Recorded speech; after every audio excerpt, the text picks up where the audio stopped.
Mousy sometimes means quiet or shy. The American grasshopper mouse howls to mark its territory and is almost entirely carnivorous. It can gnaw through the spines of rattlesnakes. Welcome back to Spirit Box Radio.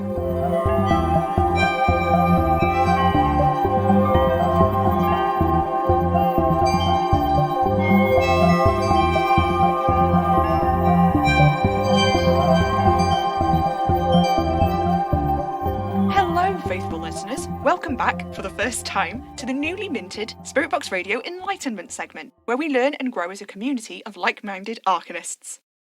I don't think that intro is really working, is it? Oh well, can't win them all, I suppose. I love American grasshopper mice. They might just be my favourite animal. Mice are a lot cleverer than a lot of people suppose, and like everything in the great wide world, they have an important role to play in the ecosystem. Arcane energy flows through them, just as much as through you or I. For a man who likes mice, I sure do have a lot of cats, though. Last week, we had Rytidia Delphus, the bog witch, on the show to teach us about, mud, mostly. It was very enlightening indeed. There are no special guests this week, I'm afraid, faithful listeners, so I put it to the forums to find out what you'd most like to learn about together. It was really exciting reading through all of your responses, and there were loads of great suggestions. Before we dive into them, though, I want to reassure you, again, that I'm absolutely fine. And whatever happened, it's a perfectly normal thing to forget details of something like that. So please, I think we all need to try and carry on. The loss of Madame Marie will be felt extremely keenly. Of course it will, but let's just not. Shall we, faithful listeners? I've had a letter in the PO box this week from an Amy Jeremy, and it's a pretty interesting one. I thought that I could share it with you now. Dear Sam, I've been practicing arcanism on and off for a few years now, after being introduced to the concept whilst I was at university. I've been listening to Spirit Box Radio ever since then, and I'm no stranger to unusual occurrences. And I've heard my fair share of those written by other faithful listeners to the show. I've had a little bit of success with casting circles, but mostly focus on channeling arcane energy as a sort of mindfulness thing, and keep an altar in my bedroom, even though my housemates think it's a little bit weird. I'm sorry about all this preamble. I just don't want you to think I'm understating the matter or somehow misunderstanding the gravity of what I'm going to describe to you somehow. This is partly why I decided to write a letter as opposed to simply putting it on the forums. Sorry, more preamble, isn't it? There isn't any getting around it. The reality of experiencing a truly arcane incident is a lot. Well, it's more difficult than I would have guessed, given how much exposure to this stuff I've already had. I live in this tiny town in Wales. You won't have heard of it. Like a lot of tiny Welsh coastal towns, it's pinned to the sea line by a row of jagged hills, which might look like mountains to the untrained eye. There are a lot of trees, a lot of winding paths, plenty of nooks and hollows where one can wander and get pleasantly lost if you choose to. Despite being physically isolated, my hometown is incredibly, uncannily well connected by radio, if only in this strange one-way sense. My dad always has a wireless or two in the house, and I grew up skipping through the stations, and I kept a little notebook wedged under the one in the kitchen where I'd make a note of when I thought I could assemble a sentence. My dad thought it was really funny. When he had his friends around, he'd get me to get my book of quirky words out and read some of the best ones. The radio reception is so good, actually, that it picks up signals that by rights it shouldn't be able to at all. Sometimes when I'm skipping through channels, I'll stumble across an Indian station broadcast entirely in Hindi. One time I'm pretty sure the channel I tapped into was Mandarin, and a few times it has definitely been in Russian. Or at least one of those languages that sounds a lot like Russian to an untrained ear like mine. Dad and I worked around this when we put our quirky words together by adding in the phonetic sounds or approximating a word vaguely similar to the one that we'd heard in English. Neither of us could speak any other languages besides Welsh and English, and to some great irony, the only thing that the radio did seem to have trouble with was picking up the local Welsh language channels. Typical English machine, Dad would say. It's always been just me and Dad. Mum died not long after I was born, and I never got any details, and my dad almost never spoke of her. Once a year, though, we stand outside by the rose bush in the garden in silence. Dad would say something like, She liked tangerines. That would be it, and we'd say nothing else on the matter. I didn't mind. I never knew any different. My dad is a coarse kind of guy with most people, but with me, he's always been a marshmallow. I loved the father-daughter things we did together. Our long walks on the beach, hikes up the hills with his work friends. The only one that really stuck into my adulthood was the Book of Quirky Words. I hated this place when I was growing up, and I was desperate to leave before I went to uni, but when I finally did, I missed it with such horrific profundity that it's actually kind of embarrassing to try and explain it. I pined for the woods and the dirt tracks and the sea and the hills. I even pined for the sheep, those fuzzy falls that seem to fill up every inch of available farmland. Having said all of that, it's not classically beautiful, my hometown. It's ramshackle, fairly underprivileged. There's only one bus and it comes 3 times a day at roughly 2-hour intervals. We've got a couple of shops and they run out of branded stuff a few days after restocks. Its saving grace is that it's on the route towards a city, so the broadband is really good, and of course there's always frighteningly brilliant radio reception. When I came to visit, which I did more and more the longer I'd been away, until I eventually moved home pretty much as soon as the course ended, I picked up the book and I'd have a flick through and see what funny little compositions he'd added in our years-long little hobby. When I moved back home, I lived with Dad at first, but then rented out a flat above a tiny shop, which I share with a couple of friends. In the day, I work in the shop that we live above, and in the evenings, I make up little charms which I sell on my online shop. I go round to Dad's most mornings. He's getting on a bit now, and I worry about him alone in the house too often. I'll probably move back in with him soon. This is not important, I'm avoiding the real subject here. When I go to see Dad, it used to be that he'd get the Book of Quirky Words out and we'd go through them together like old times, but, well, recently I noticed that Dad had stopped taking out the Book of Quirky Words.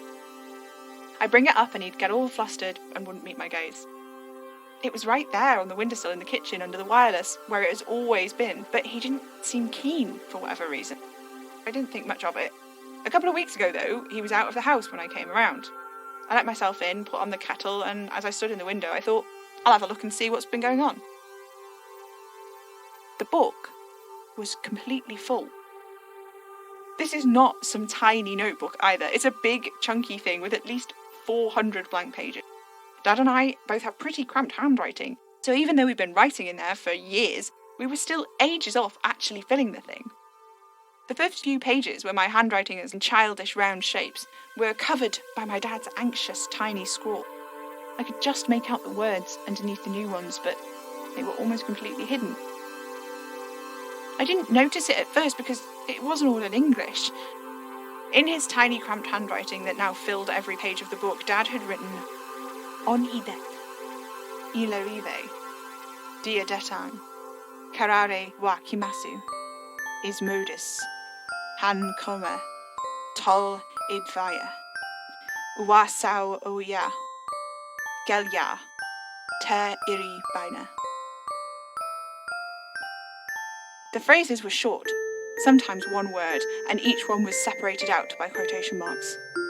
This was not the point of Quirky Words, and troublingly, in the midst of these unfamiliar, all too short phrases in languages I didn't understand, repeated motifs in another 2 that I did.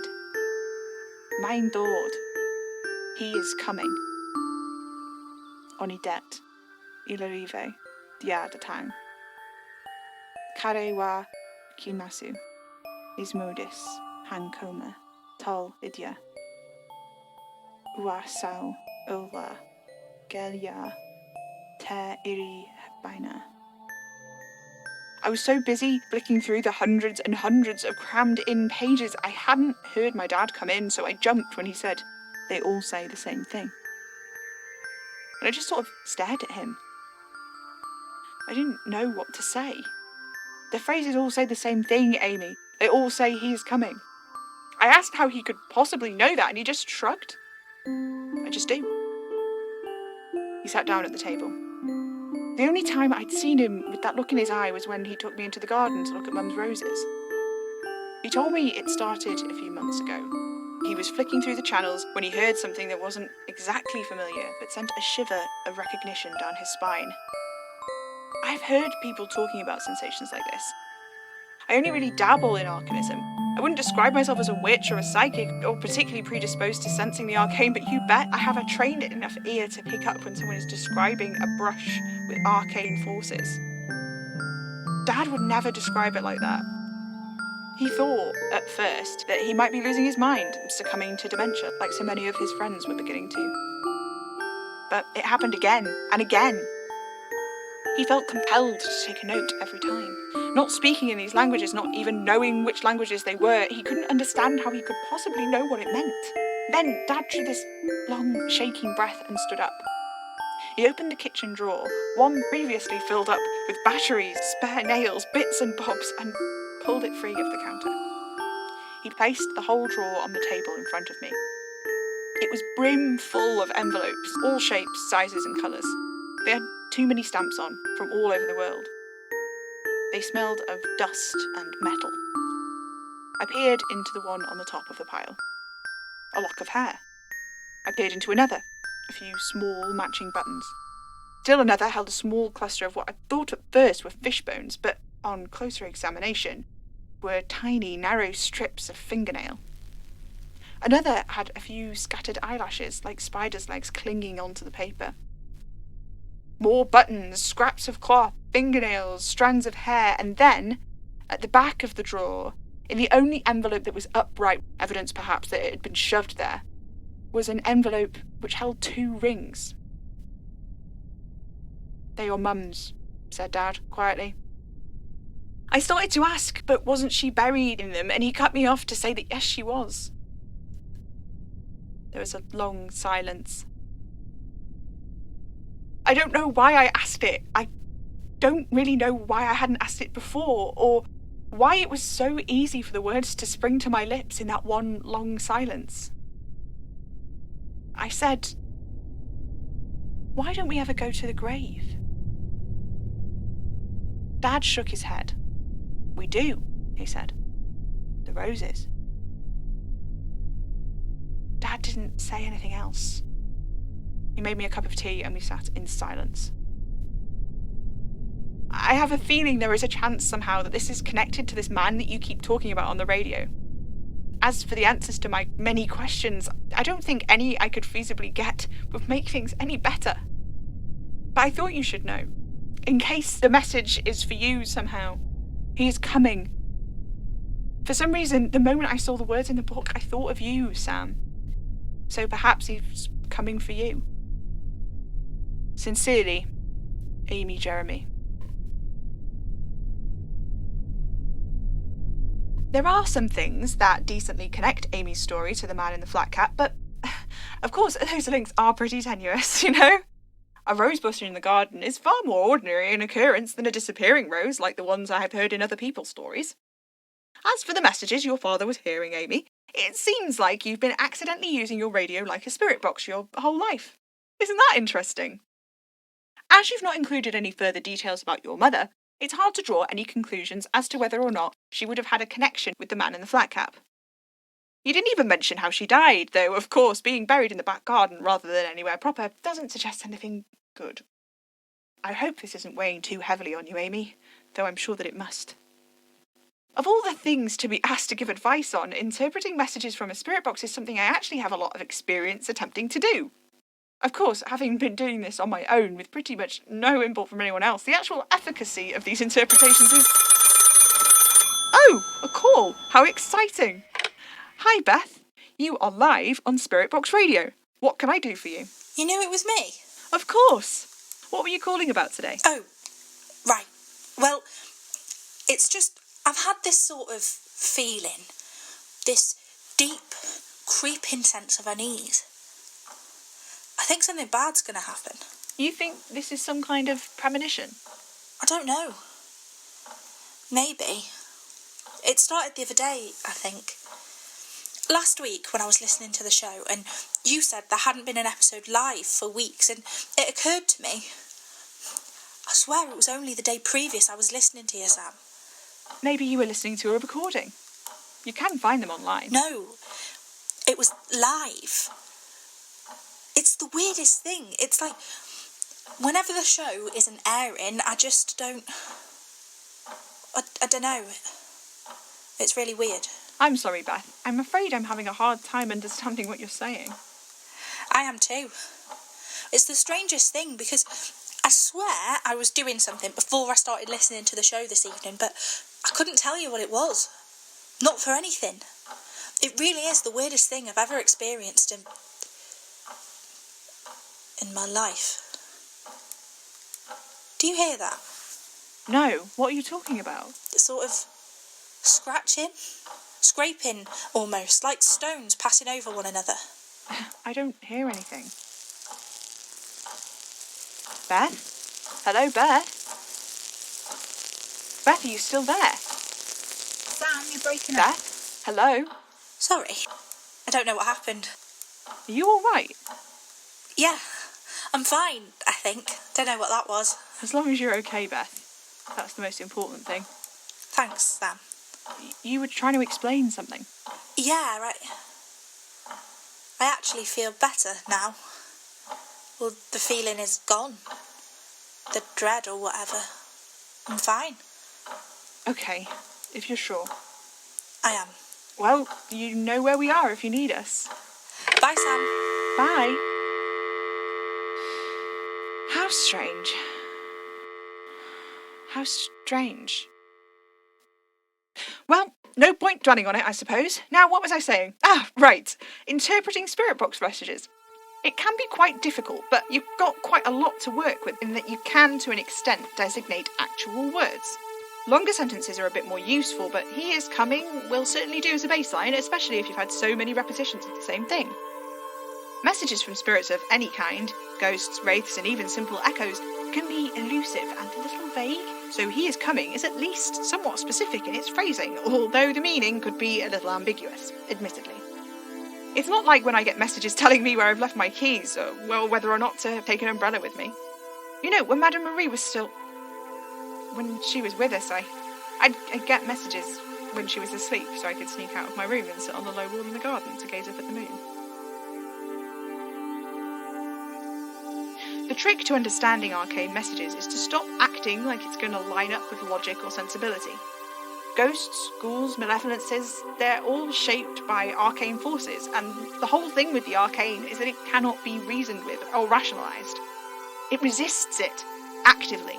So you just sort of have to go with it. Be guided by your heart instead of your head. If who we are is made up of strands of arcane forces, and I don't mean the meat and bones of our bodies, I mean the thing that is us beyond that, parts of us that the arcane can cling onto and preserve like a mosquito suspended in tree sap. We are connected to the arcane. We are a part of it. So there is a way for us to get it, to vibe with it, provided we are led by our hearts and not by our heads.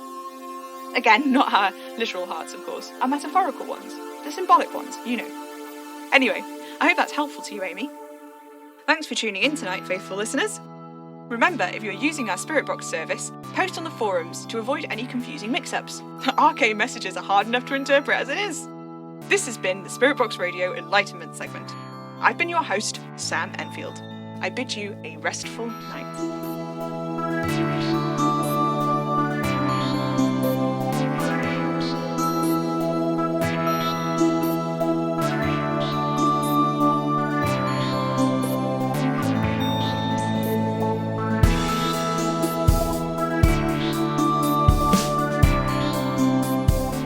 Spirit Box Radio is a podcast distributed by Hanging Sloth Studios under a Creative Commons Attribution 4.0 Share-alike International License.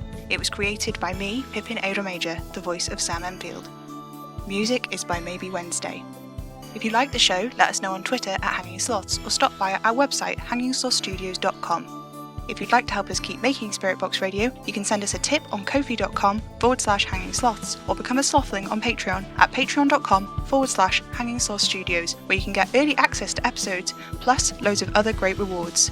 You can buy merch in our coffee shop, links in the description. Spirit Box Radio is recorded in front of a dead studio audience.